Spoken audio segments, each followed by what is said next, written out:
Hello friends, जय जगन्नाथ। एटा गोटे information video बनैबार कारण है कि मो भाईर पिला ହେଇଛି एंड माँ पिला दी जन जगह भल अच्छा घर को भी आसी सारी।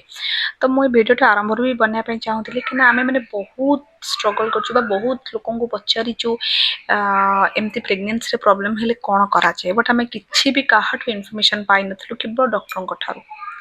तो आपण मन बस एतकी कहबी आपण मैंने जदि को मार आजिकल प्रेगनेंसी बहुत किसी प्रॉब्लम होउची बट आम केस रे थिला कोन कि यूट्रस रो पिला खसी आसुथिला तो यूट्रस को हमको स्टिच करिया पई पड़िथिला 3 ରୁ 4 मास भितर ही ताको स्टिच करिया पई पड़िथिला आ माँ को पूरा 9 मंथ बेड रेस्ट थिला। सत कह कहले आम जहाँ भी आमको डॉक्टर इनफॉर्म करथिले आम सब किछि फॉलो करिथिलु।